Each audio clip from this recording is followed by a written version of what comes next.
반갑습니다.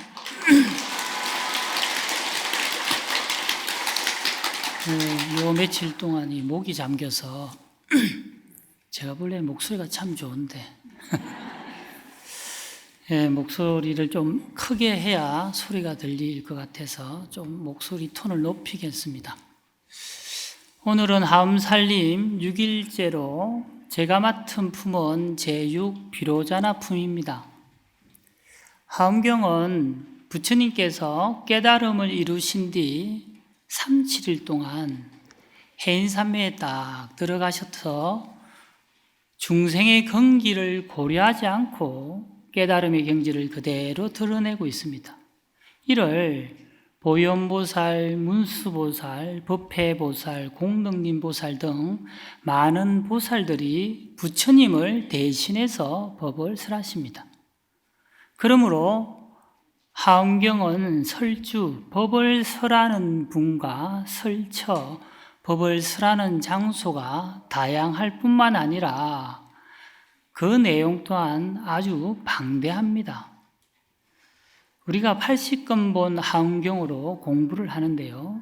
이 80권본 하음경은 7처 9회 39품으로 이루어졌습니다. 여기서 7처는 설법을 하는 장소를 말합니다. 9회란 법회의 횟수를 말합니다. 39품은 하음경 전체의 품수를 뜻합니다.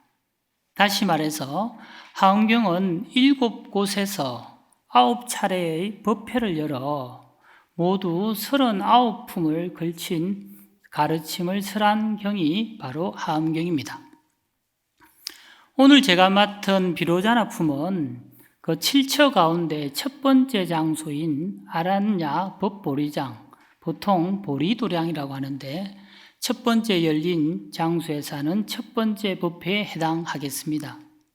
이 첫 번째 장소인 법보리도량에서는 모두 6품을 설하셨는데 제1 세주묘음품, 제2 열애현상품, 제3 보현삼매품, 어저께 하신 제4 세계성취품과 제5 화장세계품입니다. 그리고 오늘 제가 하는 마지막 비로자나품, 여기까지니 첫 번째 장소에 해당하겠습니다. 약창기에서는 주로 이 내용을 여러분 잘 아시는 세조묘음 열애상, 보현삼매 세계성, 화장세계 노사나까지니 이 품에 이 첫 번째 장소에 해당하겠습니다. 제6 비로자나 품의 전체적인 내용을 먼저 알려드리겠습니다. 비로자나 부처님의 과거 인행, 말하자면 과거의 보살행과 성불의 과덕을 보현보살이 설해 주십니다. 즉 보현보살께서 말씀하시기를 미진수급 전 아주 오랜 옛적에 과거 성엄세계라는 곳에 일체 공덕산 수미성운 부처님께서 출연하셔 큰 대강명을 놓아 중생을 교화하실 때 그때 비로자나의 전신, 즉 전생의 비로자나 불인 대위강 태자가 그 광명을 보고 오랜 세월 급동안 심어왔던 성건 공덕의 힘으로 10가지 법문을 정득하게 됩니다. 이후 대위강 태자는 여러 부처님, 이 경전에서는 4분의 부처님께서 나오시는데 그분들을 각각 칭견하고 찬탄하고 공양하는 가운데 보살행을 닦아 법을 깨달아 마침내 비로자나 유래가 되었다. 이것이 전체적인 줄거리입니다. 그러므로 이 품은 비로자나 부처님의 과거 성불 인행과 과덕을 드러내는 품이다라고 이해하면 되겠습니다. 여기서 비로자나 부처님에 대한 이야기를 조금 하겠습니다. 범으로 바이로차나라고 하죠. 한육으로 그 뜻을 광명변조 이렇게 나옵니다. 곧 지혜의 빛으로 모든 것을 두루 비추는 부처님을 의미합니다.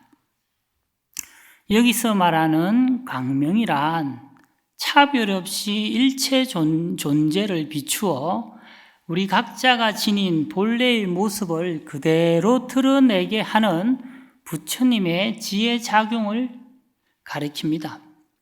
이런 까닭에 비로자나 부처님의 지혜 강명은 우리 각자가 지닌 본래의 불성을 우리 스스로 드러내게 하여 지혜로운 삶으로 전환시키는 권원적인 힘이 된다라고 볼 수 있습니다.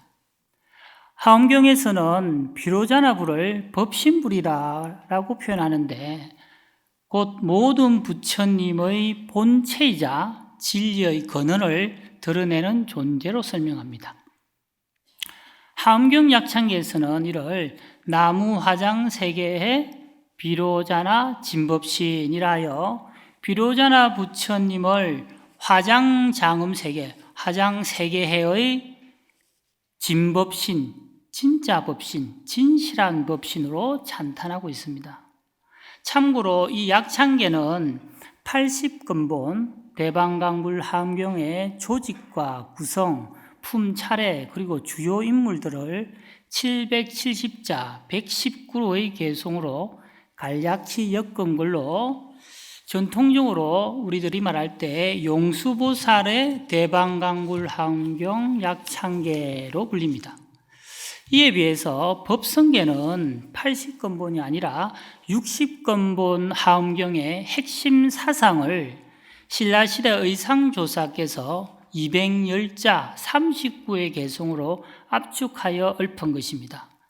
이처럼 약창계와 법성계는 각각 구조와 사상을 통해 법화경을 잘 드러내고 있다고 할 수 있겠습니다. 목이 많이 쉬네. 아이고 힘들어.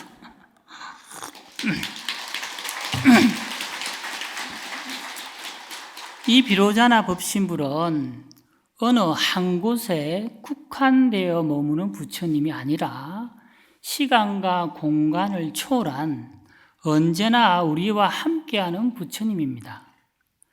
비유하자면 우리가 일상에서 사용하는 이 와이파이 신호와 같습니다. 눈에는 보이지 않지만 이 공간, 모든 공간 어디에서나 퍼져 있다가 스마트폰의 주파수와 서로 맞을 때 곧바로 연결되어 작동하듯이 비로자나의 법신의 강명 또한 비록 보이지는 않지만 우리의 마음이 비로자나 부처님과 상응하기만 하면 그 즉시 중생의 마음에서는 부처님과 같은 지혜와 자비의 작용이 자연스럽게 흘러나옵니다. 그리하여 우리의 말과 행동이 부처님과 같이 원만하게 드러나게 된다는 겁니다. 그러므로 우리는 언제나 부처님과 주파수를 맞추어야 합니다. 그 방법은 어렵지 않습니다. 늘 깨어있는 마음, 염념자각, 바로 그것이 비로자나 부처님과 주파수를 맞추는 길입니다.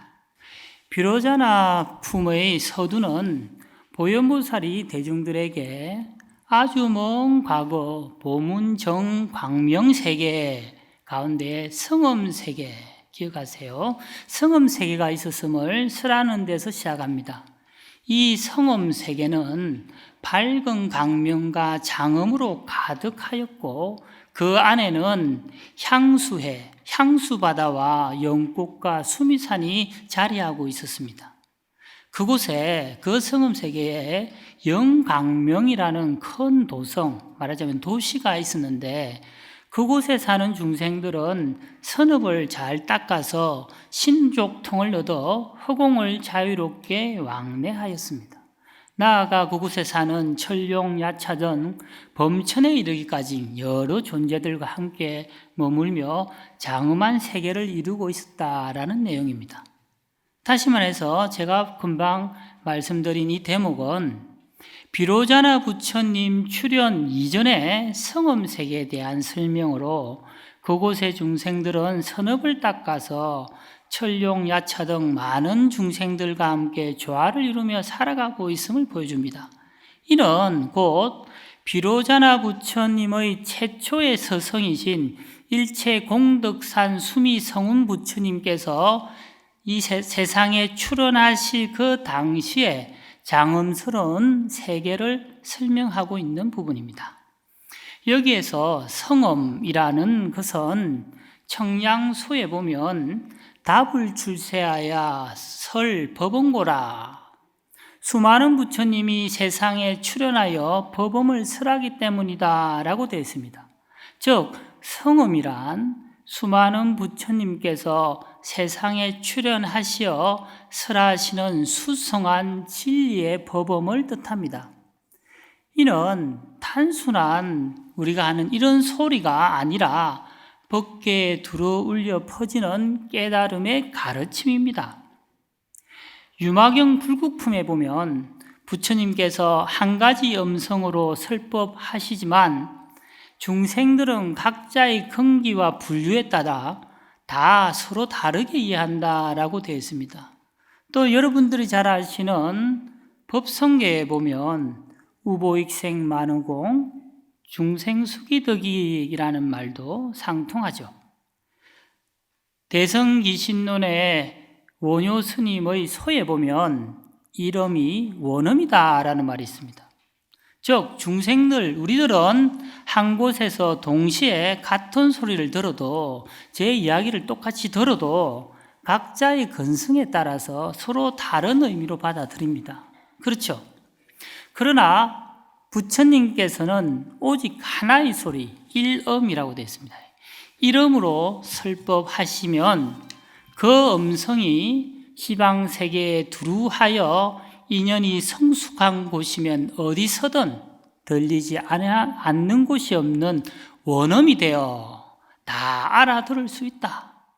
다시 말해서 부처님은 차별 없는 하나의 소리, 이름으로 설법하시면 보살은 보살대로, 중생은 중생대로, 귀신은 귀신대로, 축생은 축생대로 다 알아듣고 이해하여 모든 중생이 깨닫게 되므로 이름이 원음이다라고 합니다.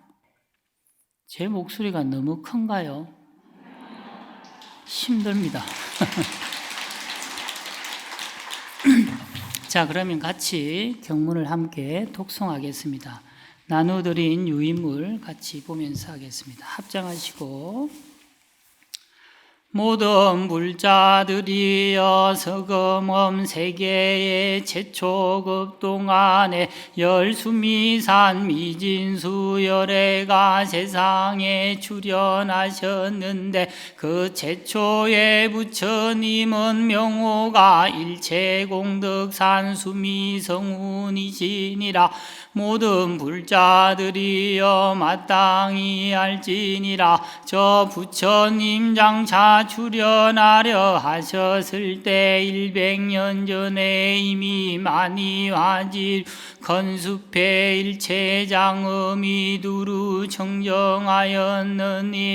이른바 부사이한 법에 불꽃 구름을 내고 부처님 공덕을 찬탄하는 소리를 내고 무수한 부처님 음성을 연설하며 빛을 내어 건물을 펴서 시방을 덮으며 궁정과 누각이 서로 비추 보배 꽃강명이 공중에 모여 구름을 이루었느니라.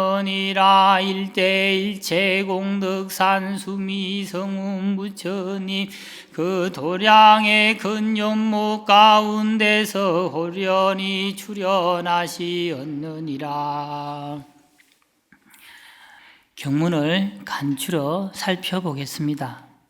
저 성엄세계에 비로자나 부처님의 첫 번째 서성이신 일체공덕산 수미성운 부처님께서 출현하시려 할 때 여러 가지로 상스러운 징조가 나타납니다. 하늘에서는 꽃비가 흩날리고 온갖 미묘한 음성이 흘러나오고 또 궁정과 누각에서는 강명이 발하고 또 보배로운 꽃강명이 후공을 가득 채웁니다. 그때 일체공덕산 수미성운 부처님께서는 큰 연꽃 가운데서 출현하십니다. 말하자면 큰 연꽃에서 싹 올라오신다는 거예요. 불교에서는 연꽃을 크게 두 가지 의미로 이야기합니다. 첫째는 천염상정이라고 해서 연꽃이 진흙 속에 뿌리를 받고 살아가지만 그 꽃은 아주 아름답게 더러움에 물들지 않고 살아갑니다. 마치 우리 중생들이 오타각세에 살아가더라도 우리의 본성인 불성, 자성은 결코 오염되지 않는다라는 뜻입니다. 두 번째는 화가동시라고 해서 일반적으로 꽃은 꽃이 지고 나면 열매가 맺지만 연꽃은 꽃과 열매가 동시에 갖추어집니다. 이는 곧 현상과 실제, 중생과 부처가 둘이 아니라 한자리에서 함께 있음을 비유합니다. 선종에서는 중생적 불이다라고 해서 중생이 곧 부처다라고 하죠. 자, 이어서 경문을 같이 독송하겠습니다. 이때에 저 부처님이 간에서 큰 강명을 놓으시니 그 강명의 이름은 발기일체 성건음이니 열불찰 위주인수의 강명으로 근속을 삼아서 온갖 시방국토에 가득하였느니 만약 어떤 중생을 응당가히 조복할 게 있으며 그 빛이 여고 스스로 깨닫게 하여 모든 번뇌의 열기를 시게 하며 모든 뒤덮인 번뇌의 그물을 짓게 하며 모든 장애의 산을 부수게 하며 모든 때와 흐름을 깨끗하게 하며 큰 믿음과 이해를 내게 하며 수승한 승근을 내게 영원히 일체 모든 어려움과 두려움을 여의게 하며 일체 몸과 마음의 괴로움을 없애게 하며 부처님을 배려하는 마음을 일으켜서 일체 지혜에 나아가게 하셨느니 이때에 일체 세계의 주인들과 어울려 그 한량없는 백천의 군속들이 부처님의 강명을 힘여서 깨닫게 된 까닭으로 모두 부처님이 계신 곳에 나아가 머리와 얼굴로 부처님 발에 예배하였느니라. 계속해서 경문을 간추려 살펴보면 일체 공덕산 수미성운 부처님의 이 미간에서 발기 일체 성근음 광명을 놓아 시방세계를 두루 비춥니다. 그 강명을 입은 중생들은 스스로 깨닫게 되고 이로 말미암아 모든 번뇌와 장애는 사라집니다. 그리고 깊은 믿음과 바른 이해를 내어 수승한 성근을 일으키게 되더라.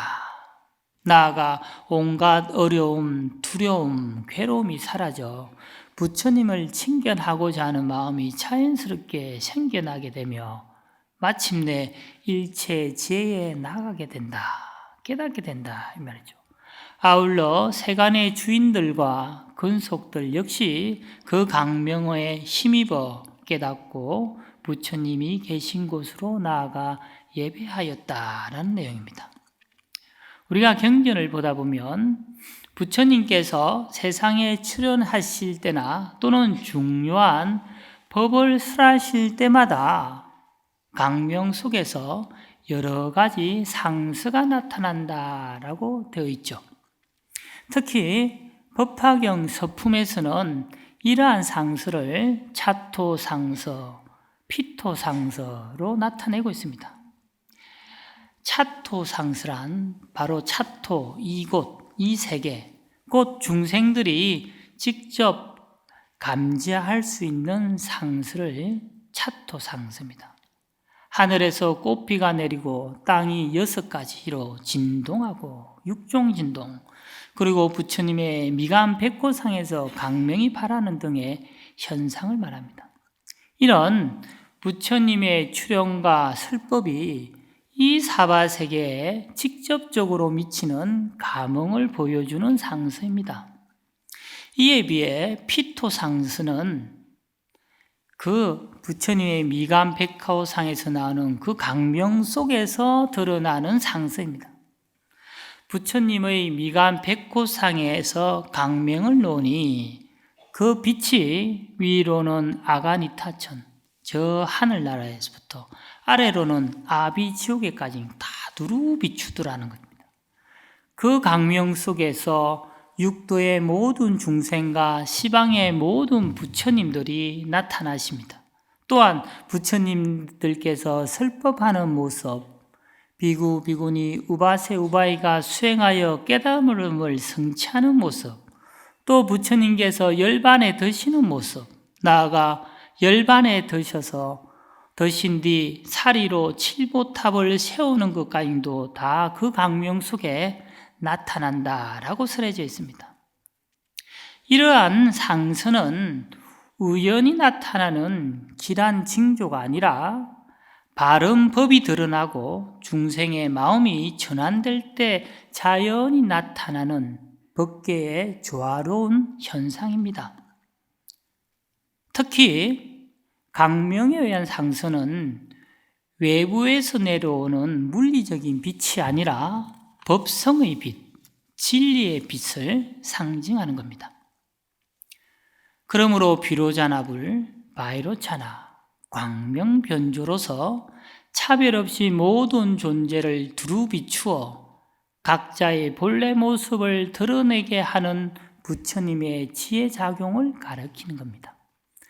다시 말해서 경전에 설해지는 강명상서는 곧 바른 법이 드러날 때 나타나는 진리의 빛이며 비로자나는 그 빛으로 법계에 두루 관통하는 지혜 그 자체입니다.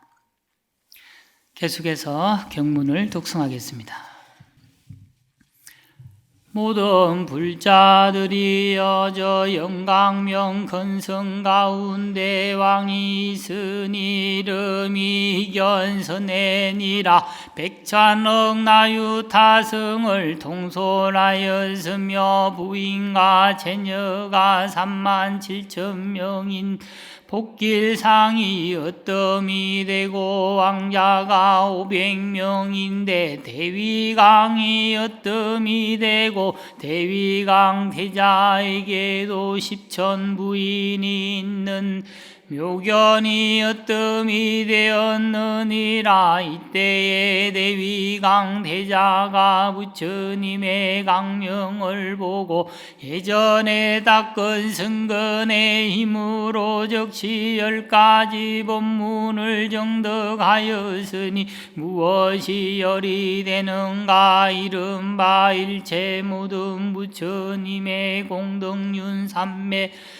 덕하였으며 일체 부처님 법의 보문 다란이를 정득하였으며 늙고 금방편 창고 반야바라미를 정득하였느니라. 일체 중생을 조복하는 건장엄 대자를 정득하였으며 넓은 구름 소리 대비를 정득하였으며 끝없는 공덕과 가장 수승한 마음을 대희를 정득하였으며 일체법을 사실과 같이 깨닫는 대사를 정득하였느니라. 넓고 큰 방편에 병등한 창고 큰 신통을 정득하였으며 믿고 이해하는 힘을 정장하는 대원을 정득하였으며 일체지혜의 강명에 두루가는 변제문을 정득하였느니라. 영강명이라는, 말하자면 성음세계 가운데 있는 영강명이라는 큰 성이 있다, 도시가 있다 했죠. 그 성에 희견선해라는 왕이 있었는데 이 희견선해라는 왕은 수많은 성을 통솔하고 있었습니다. 그러니까 많은 부인들과 왕자를 거느리고 있었겠지요. 그 가운데 특히 대위강 태자가 어뜸이었다. 가장 눈에 띄더라. 그는 일체 이 대위강 태자는 일체 공덕산 수미성원 부처님께서 그 큰 연꽃에서 출현하시어 미간에서 광명을 놓으시는 것을 보고 과거에 자기가 닦은 성근의 힘으로 곧장 그 광명의 힘을 받아 10가지 법문을 정득하게 됩니다. 그 10가지 법문이란 인쇄문을 참조하시면 됩니다. 첫째는 부처님의 공동용 삼매를 정득하는 것이고, 둘째는 부처님 법의 보문다란을 정득하는 것이고, 셋째는 넓고 큰 방편의 창고인 반야바라미를 정득하는 것이다. 곧 이 세 가지는 부처님의 깨달음 세계를 여는 공덕과 지혜의 가르침에 해당합니다. 이어서 넷째는 대자를 정득하고, 다섯째는 대비를 정득하고, 여섯째는 대희를 정득하고, 일곱째는 대사를 정득하였다. 곧 보살이 중생을 교화하는 데 가장 근본이 되는 마음, 사무량심을 정득하였다. 대자, 대비, 대의, 대사. 첫 번째 대자라는 것은 모든 존재가 행복하기를 바라는 자애로운 마음입니다. 둘째 대비란 중생의 괴로움을 자기 일처럼 여기고 이를 없애주고자 하는 연민의 마음입니다. 눈물로 비유하자면 대자는 중생의 기쁨을 함께하며 흘리는 따뜻한 눈물이라면, 대비는 중생의 고통을 외면하지 못해 흘리는 연민의 눈물이라 할 수 있겠습니다. 셋째, 대희는 타인의 행복을 진심으로 기뻐하는 마음이고, 넷째, 대사는 집착을 떠난 평등심으로 자리이탈을 함께 성취하는 마음입니다. 이 네 가지 사무량심을 보살 수행의 핵심 덕목이라고 하죠. 다음으로 여덟째, 넓고 큰 방편에 평등한 창고인 큰 신통을 정득한 것이며, 아홉째는 믿고 이해하는 힘을 정장하는 대원을 정득하는 것이고, 열째는 일체 지혜의 강명 속에 두루 들어가는 변재물 정득하는 것이다. 이 세 가지는 곧 깨달음이 개인의 성취에 머무르지 않고 중생교화로 펼쳐지는 보살의 실천을 나타내는 것입니다. 이처럼 10가지 법문은 대위강 태자가 부처님의 강명을 보고 정득한 것으로 곧 보살도가 성립되는 전체 구조를 드러내는 것이라 할 수 있겠습니다. 자, 모두 합장하시고, 세존자 도량하니 청정대 강명하고 비여 천일출하야 보조공계로다나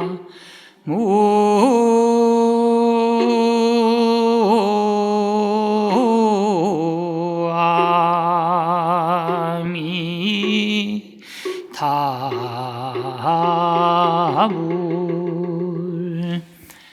세존자 도량하니, 세존께서 도량에 앉아 계시니 청정 대강명하고 청정한 큰 강명이 비추고 비어 천일출하야 마치 천개의 태양이 나온 것과 같이 보조 후공계로다. 온 후공계를 두루두루 비추는 것과 같도다. 개성을 살펴보면 대위강 태자는 부처님의 강명을 보고 좀 전에 했던 그 10가지 법문을 정독한 뒤 그 깨달음의 내용을 참불, 곧 부처님을 찬탄하는 개성으로 노래합니다. 여기서 말하는 부처님의 강명이란 법계 전체를 두루 비추는 지혜작용을 말합니다. 이는 하엄경 제37열의 출연품에서 말하는 불신충만 어법계하여 보현일체 중생전하며 수연 부감 미부주하여 미부주이나 이양 처차보리자로다 라는 개성과 통합니다. 곧 열의 몸은 법계에 충만하여 일체 중생 앞에 두루 나타나되 인연을 따라 감응하지 않음이 없으면서도 항상 이 보리자에 머무신다라는 의미입니다. 이는 곧 열의 몸, 불신은 오고 감이 있는 존재가 아니라는 의미로 건강경 제29 위의 적정품에서 스라는 열애자 무소종래 영무소고 고명열애라는 말과 같습니다. 말하자면 와도 옴이 없고 가도 감이 없는 자유자재한 분으로 온 우주 법계에서 항상 계시는 분, 곧 진여 그 자체이기 때문입니다.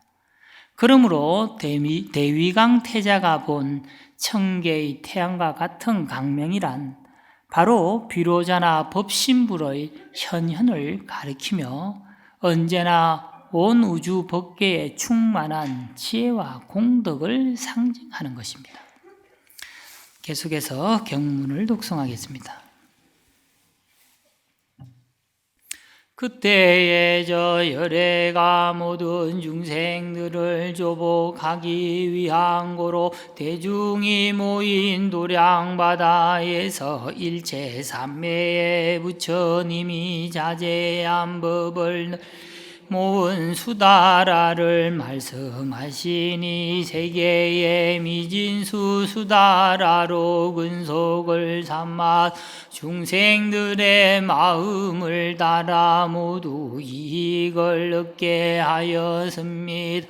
이때 대위강 보살이 설법을 듣고 나서 즉시 일체 공덕상 수미 성운 부처님이 지난 세상에 모은 법의 바다 강명을 얻었습니다. 이른바 법의 모임이 평등하게 드러나는 지혜 제법이다. 최초 보리신 가운데 들어가서 머무는 지혜 강명 시방법계의 넓은 강명 창고에 청정한 눈지의 강명 일체 불법의 큰 원력 바다를 관찰하는 지의 강명 끝없는 공덕 바다에 들어가는 청정한 행해지의 강명을 얻었습니다. 또한 물러서지 않는 큰 힘의 빠른 창고로 향하여 나아가는 지혜 강명 법계 가운데 한량없이 변화하는 힘으로 벗어나는 바퀴의 지혜 강명과 한량 없는 공덕이 원만한 바다에 분명 들어가는 지혜 강명과 일체 부처님의 분명한 이해로 장엄하고 성취한 바다를 요달하여 아는 지혜 강명 법계에 한량 없는 부처님이 일체 중생 앞에 나타내는 신통한 바다 요달하여 아는 지혜 강명 일체 부처님의 힘과 두려운 바가 없는 법을 요달하여 한 지혜 강명을 얻었습니다.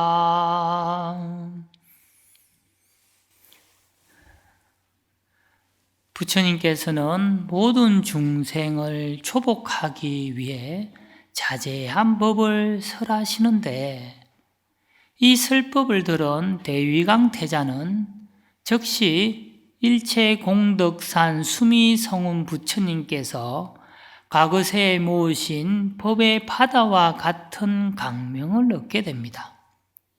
이 인연으로 그의 명칭은 대위강태자에서 대위강보살로 바뀌게 됩니다. 그래서 경문에 보면 대위강보살로 이렇게 바뀌죠. 이 인연으로 명칭이 바뀌고 이어서 그는 법의 모임이 평등하게 드러나는 지혜 강명, 일체 법치 평등 삼매지 강명을 비롯한 10가지 강명을 얻게 됩니다. 여기에 대해서 청량수에서는 지적 시체요 강명오용이다. 지혜는 곧 그 본체며 강명은 그 지혜의 작용이다 라고 말합니다. 이를 비유로서 설명하면 태양의 본체는 하나지만 그 빛은 천갈래 만갈래로 퍼져 온 세상을 두루 비추는 것과 같습니다. 이와 같이 지혜의 본체는 하나이지만 그 작용은 중생의 근기와 인연에 따라 무량하게 나타납니다. 불교에서 깨달은 이를 붓다, 부처님이라 부르죠. 석가모니 부처님, 약사열애 부처님, 아미타 부처님, 다양한 명으로 나타난 이유도 바로 여기에 있습니다. 비록 깨달음의 내용은 동일할지라도 중생을 교화하는 방편과 지혜의 작용이 각기 다르기 때문입니다. 그러므로 누구나 깨달을 수 있기에 수많은 부처님이 존재하며 시방세계에 무량한 중생이 있으므로 시방세계에는 무량한 부처님이 계신다. 이처럼 지혜강명을 얻는다는 것은 부처님의 미묘한 원력과 신통 등 그 모든 작용을 통찰하는 안목이 갖추어졌음을 의미합니다. 그러므로 대위강보살이 지혜강명을 얻었다는 것은 곧 법계 전체를 꿰뚫어 보는 지혜의 눈, 지혜의 안목이 열렸다라고 말할 수 있겠습니다. 계속해서 경문을 독송하겠습니다. 여러 불자들이여 그때에 대위강보살이 일체공덕상 수미성운 부처님을 뵙고 받들어 성기 공양한 가닥에 열애의 처소에서 마음의 깨달음을 얻었느니라. 그리고 일체 세간을 위하여 열애의 옛적 수행의 바다를 나타내 보이 지난 옛적 보살 수행의 방편을 나타내 보이며 일체 부처님의 공덕 바다를 나타내 보이며 일체 법계에 두루가 청정한 지혜를 나타내 보이며 일체 도량 가운데서 성불한 자제한 힘을 나타내 보이느니라. 또 부처님의 힘과 두려움 없고 차별 없는 지혜를 나타내 널리 나타내 보이는 열애의 몸을 나타내 보이며 불가사의한 부처 신통변화를 나타내 보이며 한량없는 정정한 불국토를 장엄함을 나타내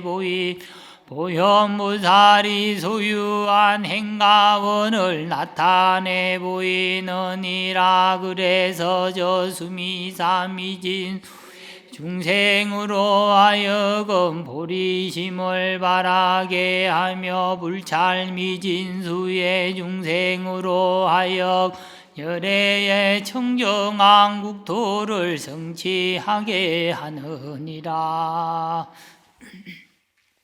계속해서 경문을 살펴보면 마침내 드디어 대위강보살은 일체공덕산 수미성원 부처님을 칭견하고 받들어 섬기며 공양한 인연으로 열애의 처소에서 마음으로 깨달음을 얻게 됩니다.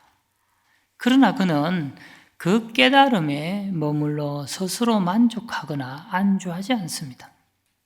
오히려 일체 세간을 위하여 열애가 가그에 닦아온 수행의 바다를 나타내 보이고 보살이 실천해온 갖가지 방편의 길을 나타내 보이고 아울러 그는 일체 부처님의 공덕 바다와 법계에 두루 들어가는 청정한 지혜를 나타내 보이고 끝으로 보현보살의 행가원을 나타내 보입니다. 이와 같은 대유강보살의 행으로 말미암아 한량없는 중생들이 보리심을 일으키고 열애의 청정한 국토를 성취하게 됩니다. 결국 대위강보살의 깨달음은 자기만을 위한 것이 아니라 모든 중생과 부처님의 세계를 밝히는 상구보리 화중생의 보살도 정신을 보여주는 완전한 보살의 모습을 보여줍니다. 불교는 깨달음의 종교입니다. 그러나 그 깨달음은 나 홀로 머무는 자각에 그치지 않고 다른 이들 또한 함께 깨닫게 하는 각타로 나아갈 때 비로소 완성됩니다. 이 자각과 각타가 하나로 갖추어진 상태가 곧 각행원만이며 자타와 함께 동시에 불도를 성취하는 자타 일시성불도의 세계입니다. 지금까지 제6비로자나품의 5점 법문이었습니다.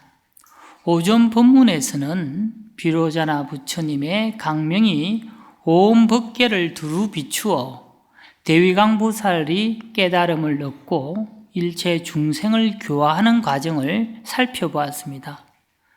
5법문에서는 제2 부처님의 출현부터 시작하도록 하겠습니다. 합장하시고